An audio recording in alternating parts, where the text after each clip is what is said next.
So today, lads, we're going to be talking about Sydney Colson, and she went on to Aaliyah Boston's podcast yesterday and talked about the kind of negativity that she received from being a part of the Indiana Fever. And we all kind of know that that's something that is... Sydney Colson just said out loud what many people have been thinking about the Indiana Fever. On Aaliyah Boston's show, she admitted she's gotten more hate after joining the Fever than she had in her entire career.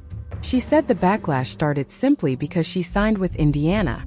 Even as a veteran who's usually respected and liked around the league, she was shocked by how intense the negativity got. So the big question is this: should WNBA players really be attacked just for choosing to play for the Indiana Fever?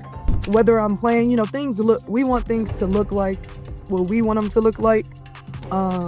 And I knew coming into this season, once people started talking, once I was here and experiencing it, like, people had a lot to say.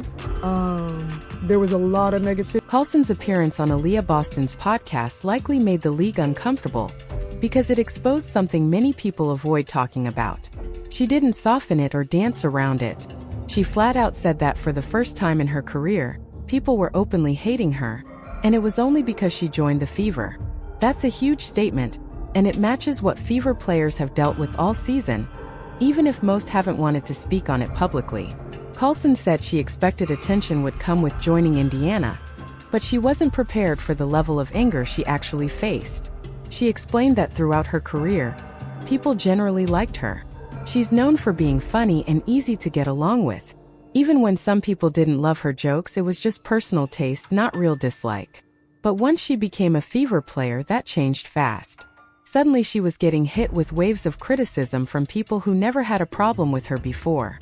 And I just looked at it like, I'm not used to this. Typically, I'm the person that people are just, oh, we love Sid, that's funny, blah, blah, blah. Some people be like, not funny, and I'm like, they don't have a sense of humor. But like, for the most part, people have liked me and have admired me from the outside, but that's never made me do the things I do. Like, I do the things that I do because I enjoy my teammates, because I like comedy, because I like whatever I'm doing, not for other people's approval. So once I got here and was experiencing people's disapproval, it didn't really faze me because I still understood. I think I understood even more. What makes Colson's comments hit harder is her experience. She's been in the league for years, played with different teams, and seen different locker rooms and fan bases. She knows what normal criticism looks like. So when she says the hate after joining the Fever was unlike anything she had ever dealt with, it carries real weight. She has a clear comparison point, and the way people reacted to her signing makes the whole Fever situation feel toxic. Colson made it clear the hostility wasn't about something she said or did. It wasn't because she changed as a person. She didn't suddenly become less likable. She didn't create drama or do anything controversial. The only thing that changed was the jersey she put on, and that alone was enough for some people to treat her like a villain. That says a lot about how deep the anti-Fever energy runs among certain fans, and possibly even within parts of the league. Liking you for no reason, I'm probably exactly where I need to be. So once the injury happened, I'm like, once again, this is something that I don't fully get, but this must be where I need to be, sidelined. And it made me an even more vocal leader. It made me pay attention to things maybe that I wasn't paying attention to that other people had going on, so I could be more tapped into if they're having a hard time and I need to come over here and help them out, whether it's mental, physical, whatever. I had to get outside of me, and that was the lesson that I learned in this. I hope it's the one that God wanted me to learn, but yeah, it was just one of those things that nobody wants that to happen, but you still have to move forward and figure out a way to still be, of service. The most interesting part is how Colson handled it mentally. She said that seeing people come at her for no real reason actually confirmed to her that she was in the right place. Because when you're getting that kind of reaction just for showing up, it often means you're part of something that threatens what certain people want to keep the same. Colson seems to understand that the hate wasn't truly about her personally. It was about what the Fever represent right now, and how their relevance and success can disrupt the old order that some people are determined to protect. know that that's something that's happening with all these players. Is like they're just not in any way happy as long as they have to publicly hate the Fever. And you know, the only way you can get back into these people's good graces is by pulling a Duana Bonner. By just not playing for the Fever anymore, it doesn't matter. You have to pull it. Colson also made it clear she truly wanted to be on the Fever. This wasn't a reluctant signing or a backup plan because nothing better came along. Indiana was the place she chose on purpose. She liked Kelsey Mitchell and likely talked with her about the team vibe. She also felt she and Caitlin Clark would probably click because their personalities are similar. She believed her mindset and her game would fit what Indiana needed. That makes the hate she got look even more ridiculous. People came at her just because she picked Indiana because she wanted to be there. And to make it harder, she also dealt with an injury during the season. A meniscus tear forced her to miss a lot of time.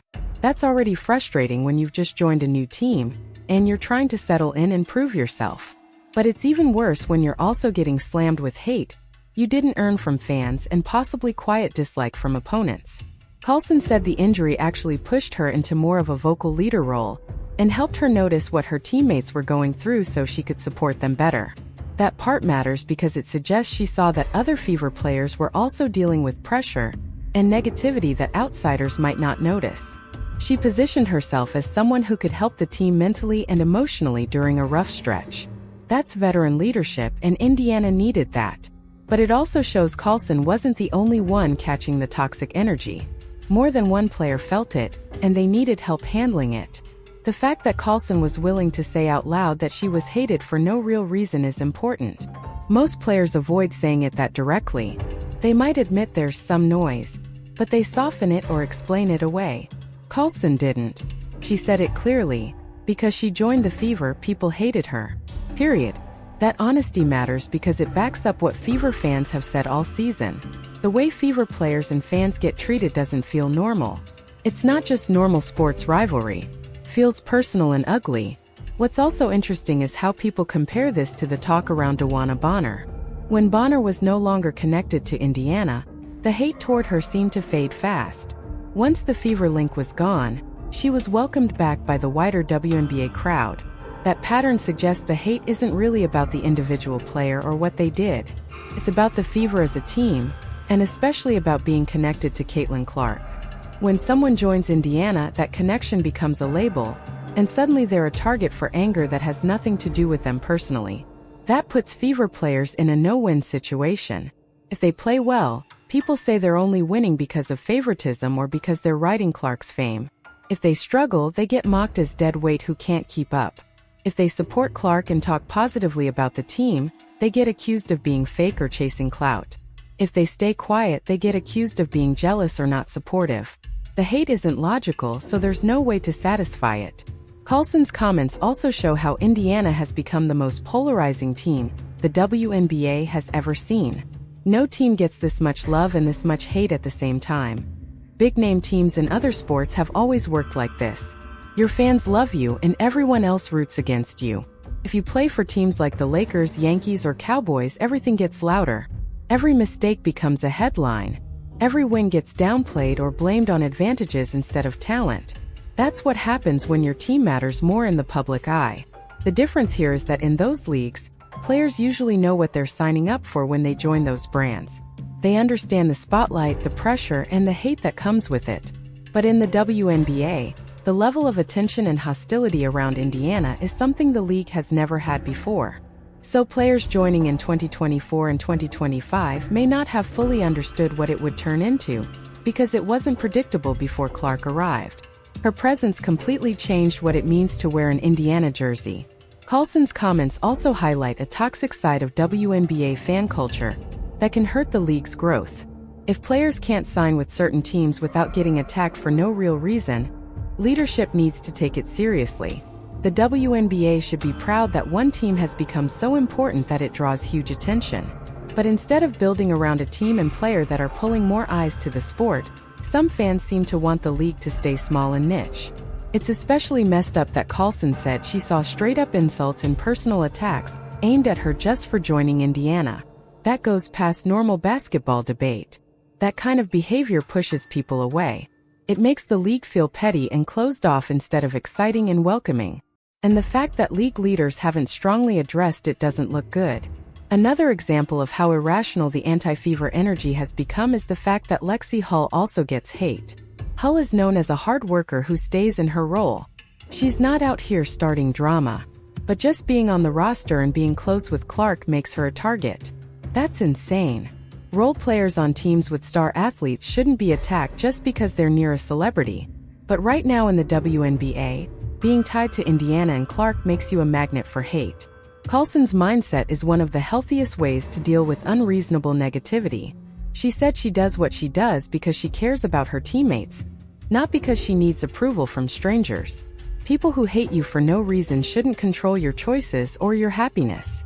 Colson understands that the hate says more about the people spreading it than it does about her. She's secure enough to see that and not let it change her role on the team. But younger players might struggle to handle that kind of pressure the same way.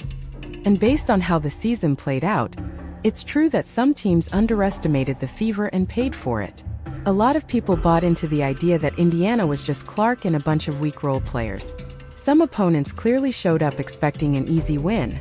Then Indiana came out playing hard, competing and winning games they weren't supposed to win. And those teams looked embarrassed.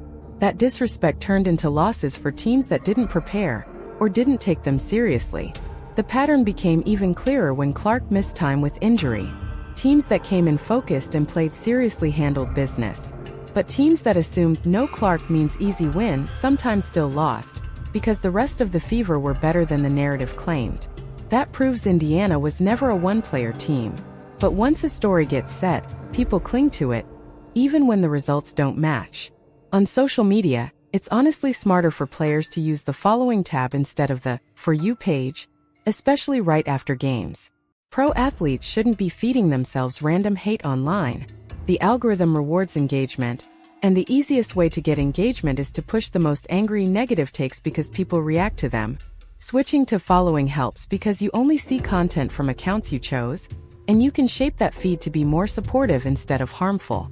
But at the same time, it's not realistic to tell modern athletes to quit social media completely.